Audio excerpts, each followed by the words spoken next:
स्वागत है आप सभी का हमारे इस चैनल पर। तो मैं आपको इसमें पढ़ा रहा हूँ एनसीईआरटी और एससीईआरटी की किताबें। 6 से 12 तक की किताबें आपको पढ़नी है। 6, 7, 8 की एससीईआरटी की किताब और 9 से 12 तक की जो किताबें रहेंगी वो एनसीईआरटी की किताबें रहेंगी। तो इस समय मैं आपको पढ़ा रहा हूँ क्लास 6 की किताब, और क्लास 6 की किताब में चैप्टर है हमारा आज गुप्त काल। बहुत ही इम्पोर्टेंट काल है। इसके पहले मैंने आपको मौर्य काल पढ़ा दिया, मौर्योत्तर काल पढ़ा दिया। आज हम लोग पढ़ेंगे गुप्त काल, और ये 9वां चैप्टर है। ओके, 9वां चैप्टर है, यानी कि चैप्टर 9। तो चलिए हम लोग देर ना करते हुए सीधे पढ़ते हैं गुप्त काल और देखते हैं गुप्त काल में कौन कौन से शासक हुए। गुप्त काल पाठ 9।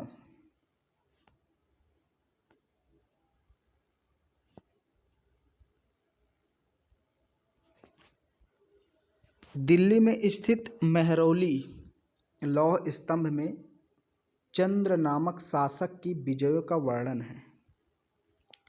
आपने देखा होगा, अगर आप दिल्ली गए हैं या कभी फिल्म वगैरह में देखा होगा या आप न्यूज़पेपर में देखे होंगे, टीवी चैनलों में देखे होंगे, दिल्ली में एक लौह स्तंभ है जो बहुत पहले बनवाया गया था और अभी भी उसमें जंग नहीं लगी है। वो किस तरह से, किस प्रकार के लोहे से बनवाया गया कि उसमें जंग नहीं लगी, जबकि और सारे लोहे होते ख़राब हो जाते हैं। लेकिन जो दिल्ली में मेहरौली में लौह स्तंभ है उसमें अभी तक जंग नहीं लगी, वो वैसा का वैसा रखा हुआ है। यहाँ पर चित्र दिया हुआ है, थोड़ा सा मैं आपको दिखा देता हूँ। ये देखिए, यही है मेहरौली का लौह स्तंभ। तो यहाँ पर ये दिल्ली में स्थित है, मेहरौली में। और इसमें क्या है, बेसिकली चंद्र नामक शासक की विजय का वर्णन किया गया है। इसमें आप देखेंगे तो लिखा हुआ है, इस चंद्र नामक शासक की पहचान इतिहासकार गुप्त वंश के शासक चंद्रगुप्त द्वितीय से करते हैं। लोग कहते हैं कि ये चंद्रगुप्त द्वितीय है। ओके, इसकी पहचान इसी से करते हैं। गुप्त वंश का चंद्रगुप्त द्वितीय है, लोग कहते हैं, या विद्वान कहते हैं। लोग क्या कहेंगे? विद्वानों का मानना है कि ये जो लौह स्तंभ है ये चंद्रगुप्त द्वितीय से संबंधित है, जो कि गुप्त वंश के थे। आपको जानकर यह आश्चर्य होगा कि आज से 1600 साल बीत जाने के बाद भी लौह स्तंभ में जंग नहीं लगा है। इससे गुप्त काल की उन्नत प्रौद्योगिकी का पता चलता है। मतलब उस समय ऐसी कौन सी टेक्नोलॉजी थी जिससे ये लोहा का जो स्तंभ बनवाया गया और अभी तक इसमें जंग नहीं लगी।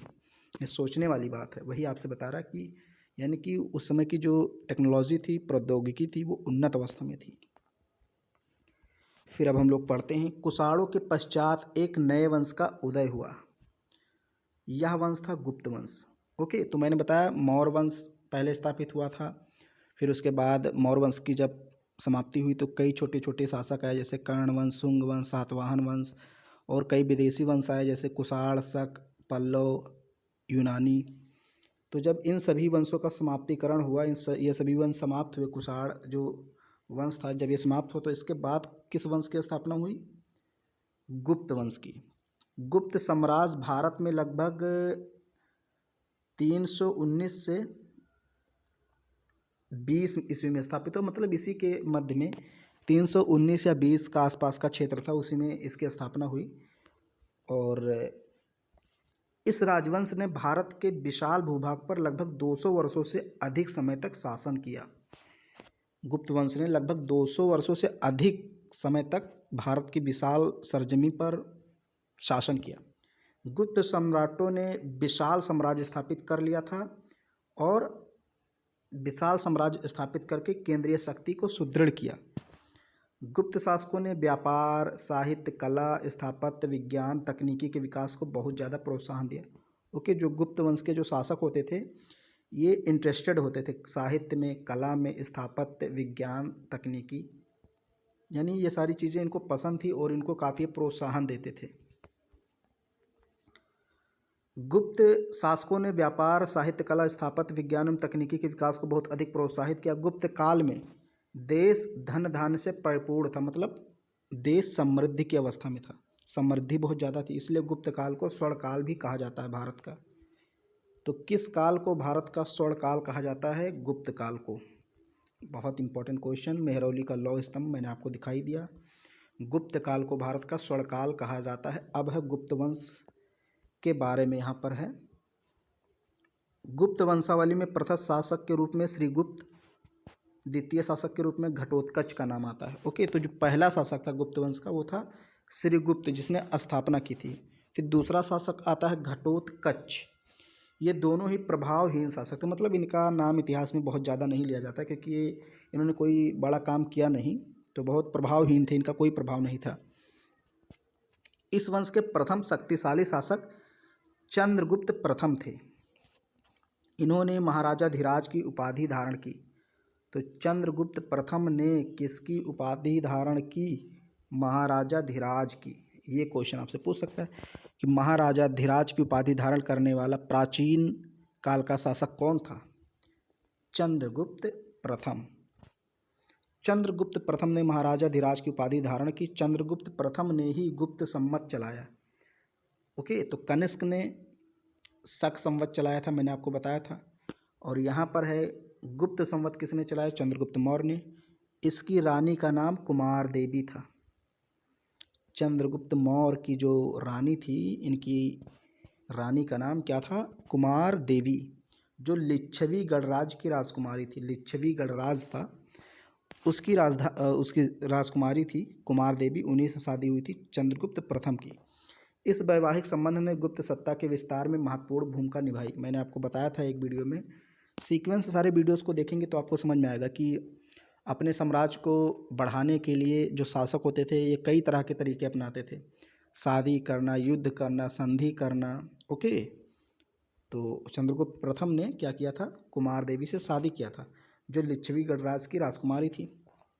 अब इसमें एक शासक और आता है जो बहुत ही इंपॉर्टेंट शासक है, समुद्रगुप्त। देखिए, आपको डिटेल तो इसमें नहीं बताया गया है कि चंद्रगुप्त प्रथम कौन था, पूरी कहानी एकदम बता दें, लेकिन जितना इस क्लास 6 में दिया है उतना हम लोग पढ़ेंगे।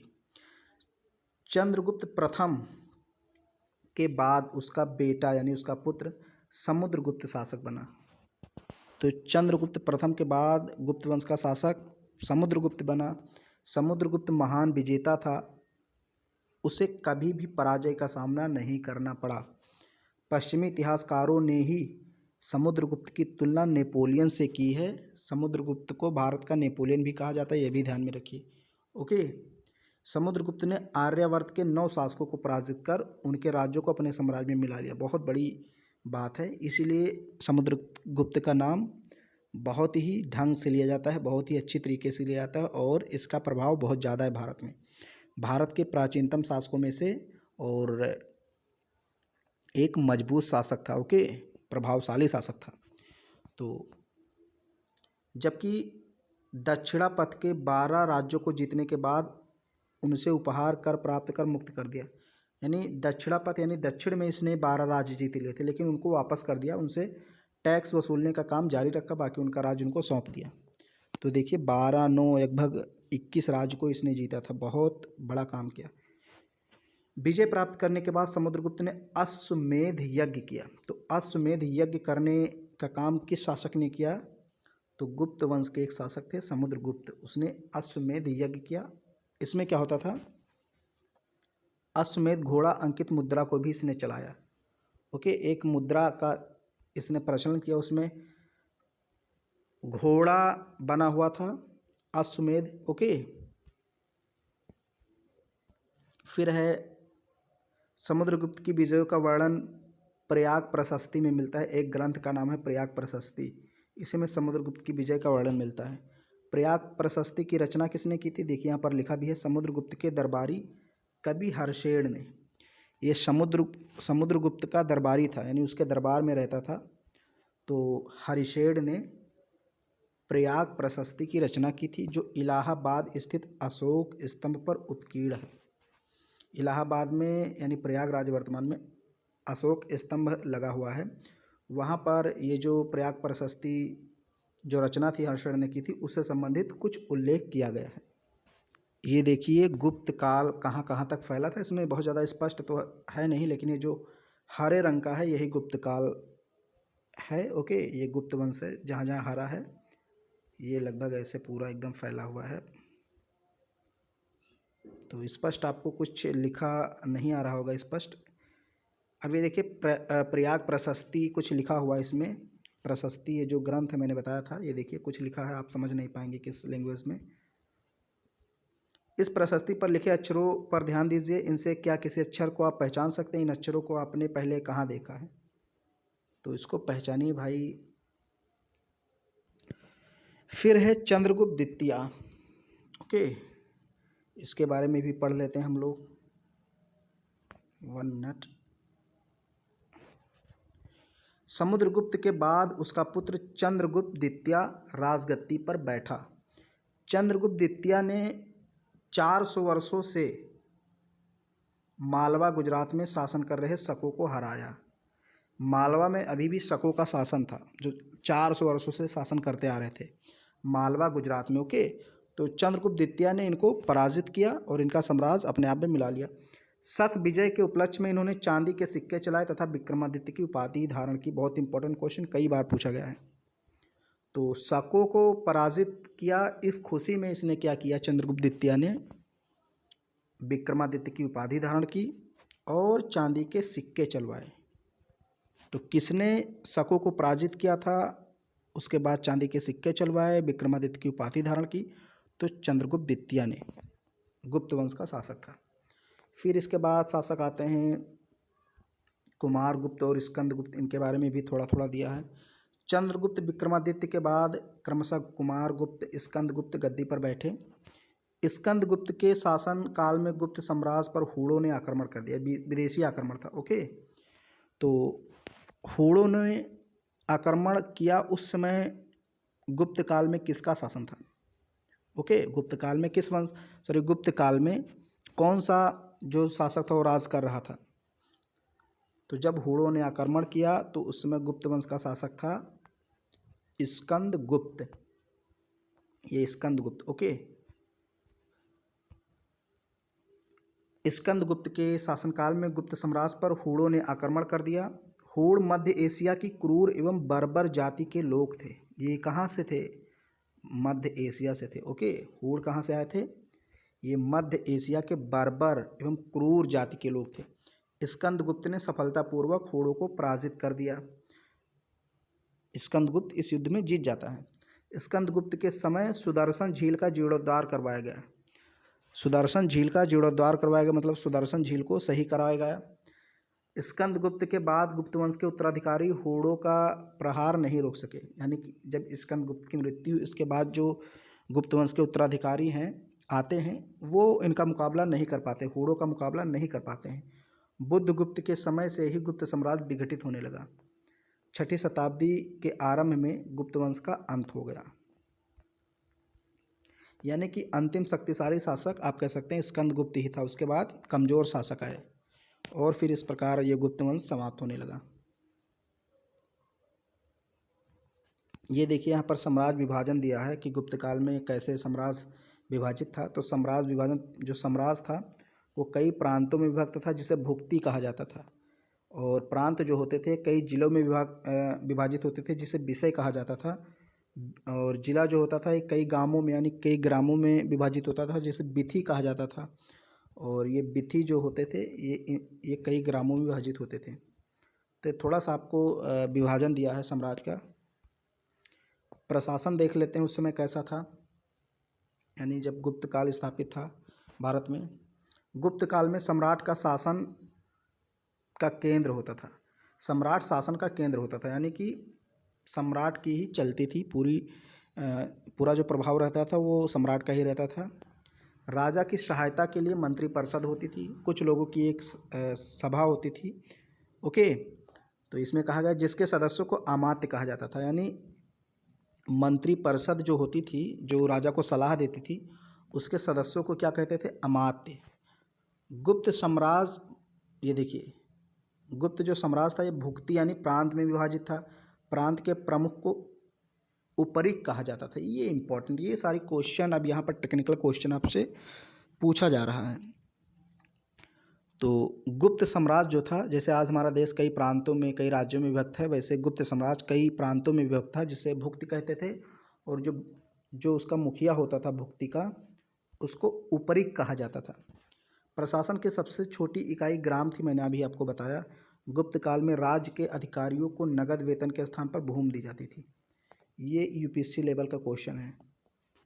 ओके, कथन और विचार में क्वेश्चन आ सकता है, दे देगा। गुप्त काल में राज्य के अधिकारियों को नगद वेतन दिया जाता था, उनको भूमि दी जाती थी। कौन सा कथन सत्य है, कौन सा नहीं, ऐसे दे देगा। ए बी या ए बी दोनों नहीं, ऐसे आपने देखा होगा पेपर ऐसे आता है, ए सही है बी नहीं, बी सही है ए नहीं, ए बी दोनों सही है, ना तो ए सही है ना तो बी सही है, ऐसे क्वेश्चन देगा। ओके, तो गुप्त काल में ये ध्यान रखिए कि जो राज्य के अधिकारी होते थे उनको नगद वेतन नहीं दिया जाता था, भूमि दी जाती थी। ओके, प्राचीन काल से ही चली आ रही राजस्व प्रणाली का अनुसरण किया गया। सामान्यतः कुल उपज का 1/6 भाग कर के रूप में लिया जाता था। ओके, 1/6 भाग कर के रूप में ले लिया जाता था।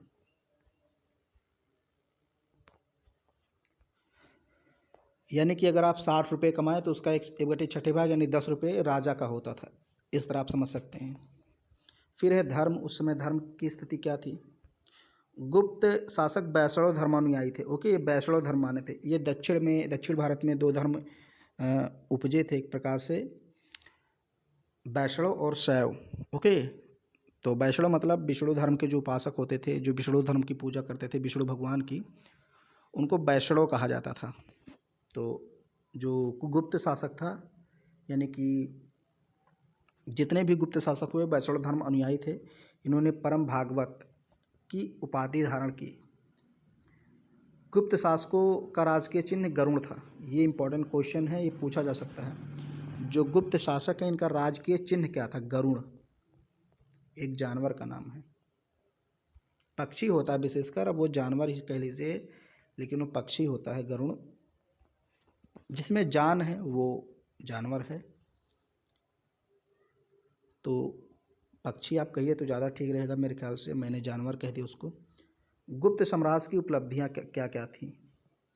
ये एक शायद सिक्का बना हुआ है, क्या ये सिक्का ही है मेरे ख्याल से। ओके, फिर यहाँ देखिए दशावतार मंदिर है, ये झांसी में स्थित है, देवगढ़ में।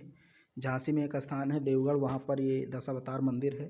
ये भी गुप्त काल की देन है। इसको ऊपर ले जाते हैं तब मैं आपको दिखाता हूँ। देखिए संगीत में क्या क्या उपलब्धियाँ थी। देखिए गुप्त सम्राट संगीत प्रेमी थे।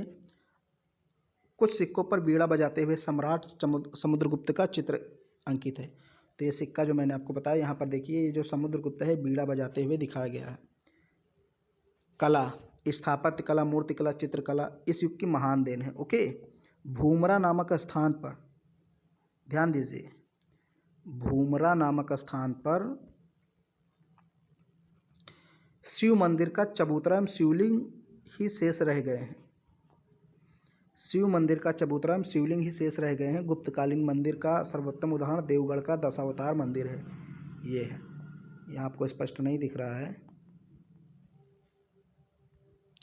चित्र से, आपको यहाँ बहुत ज़्यादा लेना देना नहीं है, आपको चीज़ें याद रखनी है। मूर्तियाँ हिंदू, वैष्णव, शैव, बौद्ध, जैन सभी धर्मों से संबंधित थी। मूर्तियों का निर्माण सफ़ेद बलुआ पत्थरों से हुआ। गुप्त काल में विशेष प्रकार के पत्थर के स्तंभ बनाए गए हैं। यानी कि जो मूर्तियाँ मिली हैं वो सभी धर्मों से संबंधित है। ऐसा नहीं किसी एक धर्म को बहुत ज़्यादा तवज्जो दी जाती थी, सभी धर्म का सम्मान किया जाता था गुप्त काल में। फिर यहाँ पर है औरंगाबाद महाराष्ट्र। औरंगाबाद कहाँ है, महाराष्ट्र में। औरंगाबाद महाराष्ट्र के पास अजंता की प्रसिद्ध गुफा है। तो अजंता की गुफा कहाँ है, औरंगाबाद में। औरंगाबाद कहाँ है, महाराष्ट्र में। तो ये ध्यान देना है, ये क्वेश्चन कई बार पूछा गया है कि अजंता की गुफा किस राज्य में है, महाराष्ट्र में है। किस स्थान पर है, औरंगाबाद में। गुफा की दीवारों पर बुद्ध के जीवन से संबंधित घटनाओं का चित्रांकन किया गया था, जिसको भित्ति चित्र कहते हैं। ये देखिए, ये भित्ति चित्र है। इन चित्रों के रंग आज भी लगभग वैसे हैं जैसे प्रारंभ में थे।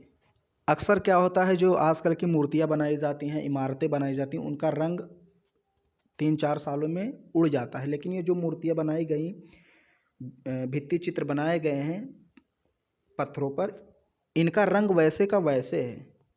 तो ये दर्शाता है कि उस समय चित्रकला काफ़ी अच्छी खासी अवस्था में थी। साहित्य के बारे में पढ़ लेते हैं। उसमें साहित्य कौन कौन से थी, कौन कौन से पुस्तकों की रचना हुई, ये सारी चीज़ें पढ़ लेते हैं। गुप्त काल में साहित्य के क्षेत्र में अत्यधिक प्रगति हुई। चंद्रगुप्त द्वितीय विक्रमादित्य के दरबार में नवरत्न थे। ओके, चंद्रगुप्त द्वितीय विक्रमादित्य के दरबार में नवरत्न थे। मतलब 9 विद्वान कह सकते हैं, जैसे अकबर के दरबार में थे। सॉरी, अभी तो आपने पढ़ा ही नहीं अकबर, तो मतलब जैसे आपने अगर पढ़ा होगा मुगल काल, तो वहाँ पर अकबर के दरबार में भी नवरत्न थे। तो ऐसे विक्रमादित्य यानी चंद्रगुप्त विक्रमादित्य के दरबार में भी नवरत्न थे। इन 9 रत्नों में कालिदास भी एक थे। ओके, कालिदास की प्रमुख रचनाएं कौन कौन सी हैं? अभिज्ञान शकुंतलम, रघुवंशम, कुमार संभवम, ये सब पुस्तकों का नाम है। ओके, अभिज्ञान शकुंतलम, रघुवंशम, कुमार संभवम, ये सब कालिदास की रचनाएं हैं। इसी काल में शूद्रक ने मृच्छकटिकम तथा विशाखदत्त ने मुद्रा राक्षस नामक नाटक लिखे। तो ये 2 बहुत प्रसिद्ध नाटक हैं प्राचीन काल के, मृच्छकटिकम और मुद्रा राक्षस। तो मुद्रा राक्षस की रचना विशाखदत्त ने की और मृच्छकटिकम की रचना शूद्रक ने की। बोलने में थोड़ी प्रॉब्लम होती है, कुछ ऐसे वर्ड होते हैं।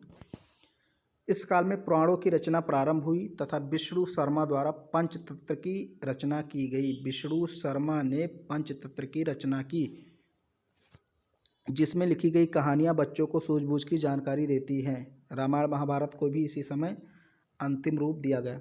तो जो पंचतंत्र की कहानियां अक्सर आपको पढ़ाते हैं, आपने देखा होगा किताबों में पंचतंत्र की कहानियां रहती हैं, जिनसे हमें अच्छी अच्छी सीख मिलती है। तो इसकी रचना किसने की थी? विष्णु शर्मा ने। फिर यहाँ देखते हैं विज्ञान की अवस्था उसमें कैसी थी।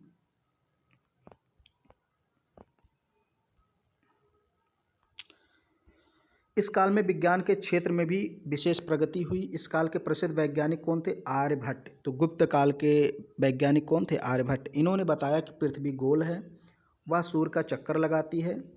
इनके सम्मान में ही भारत में प्रथम कृत्रिम उपग्रह का नाम आर्यभट्ट रखा गया है। जो भारत का प्रथम कृत्रिम उपग्रह है उसका नाम आर्यभट्ट रखा गया है, इन्हीं के सम्मान में, आर्यभट्ट के। ओके, मेहरौली का लौह स्तंभ वैज्ञानिक प्रगति का एक बेजोड़ नमूना। मैंने आपको शुरुआत में ही बताई कि उसको ऐसे इस तरीके से बनाया गया कि उसमें अभी भी जंग नहीं लगी है, तो एक वैज्ञानिक कारण है उसका। ओके, यहाँ देखिए आर्यभट्ट हैं, कुछ लिख पढ़ रहे हैं अपना। सूर्य चंद्रमा यहाँ ग्रह वगैरह बने हुए हैं।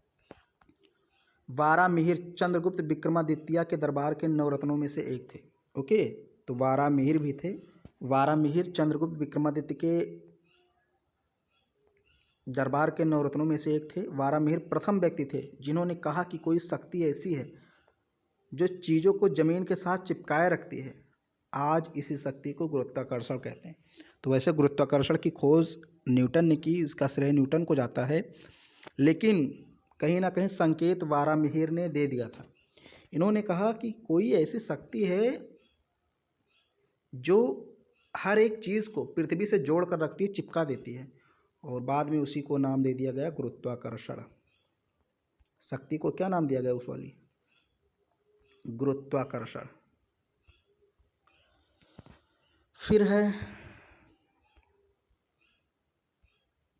फाहियान के अनुसार गुप्त काल की सामाजिक स्थिति कैसी है? विदेशी यात्री फाहियान, ये चाइनीज यात्री था। ओके, चाइना से आया था। विदेशी यात्री फाहियान चंद्रगुप्त विक्रमादित्य के समय भारत आया था। उसने लिखा है कि चंद्रगुप्त विक्रमादित्य का शासन बहुत अच्छा है। तो फाहियान किसके समय में भारत आया था? चंद्रगुप्त विक्रमादित्य के समय भारत आया था, और उसने चंद्रगुप्त विक्रमादित्य के बारे में लिखा कि उसका शासनकाल बहुत अच्छा है। इनके समय में प्रजा सुखी और धनी थी। लोग स्वतंत्रता पूर्वक व्यवसाय करते थे। धर्मशालाओं में भोजन करने की समुचित व्यवस्था थी। राज्य में चोरी का नाम नहीं सुना जाता था। देश में शांति थी। राजा और प्रजा एक दूसरे के प्रति आदर और सम्मान का भाव रखते थे। ये सब फाहियान ने अपने ग्रंथ में लिखा है। ओके, चंद्रगुप्त मौर्य का शासनकाल बहुत अच्छा था, ऐसा उसने लिखा। लोग सुखी थे, समृद्ध थे। फाहियान ने पाटलिपुत्र में एक विशाल चिकित्सालय देखा। चिकित्सालयों में रोगियों को मुफ्त दवा दी जा रही थी, भोजन भी दिया जा रहा था। नगर में अनेक संस्थाएं थीं जहां दीन दुखियों की मदद तथा अपाहिजों की सेवा की जाती थी। गुप्त काल के लोग दानी दयालु प्रवृत्ति के थे। गुप्त काल में लोग लहसुन प्याज शराब का सेवन नहीं करते थे, वह अहिंसक और सत्यवादी थे। ये सब फाहियान ने लिखा चंद्रगुप्त मौर्य के शासनकाल के बारे में। फिर यहाँ पर आप देखिए गुप्त वंश, ये पूरी उसकी समय सारणी दी हुई है कि कब से किसने शासन किया, कब तक शासन किया। तो सबसे पहला जो यहाँ पर शासक है गुप्त वंश का श्रीगुप्त, उसका शासनकाल यहाँ पर नहीं दिया हुआ है। ओके, क्योंकि यहाँ इम्पॉर्टेंट जो हैं उन्हीं को दिया गया है। मैंने बताया था जो श्रीगुप्त हैं, घटोत्कच हैं, वो बहुत प्रभावहीन शासक थे। तो यहाँ आपको चंद्रगुप्त प्रथम से दिया है, चंद्रगुप्त प्रथम, फिर समुद्रगुप्त, फिर चंद्रगुप्त द्वितीय, ओके, कुमारगुप्त और स्कंदगुप्त, फिर बुद्धगुप्त। अंतिम शासक कौन था गुप्त वंश का? बुद्धगुप्त। तो इसमें कब से कब तक शासक था ये भी दिया हुआ है, इसको आप देख लीजिएगा। और फिर इसके बाद ये देखिए अभ्यास प्रश्न दिया, यानी कि चैप्टर आपका कंप्लीट होता है। तो उम्मीद करता हूँ ये वीडियो आपको पसंद आया होगा, तो इसको लाइक कीजिए, शेयर कीजिए, चैनल पर पहली बार आए हैं तो सब्सक्राइब कीजिए।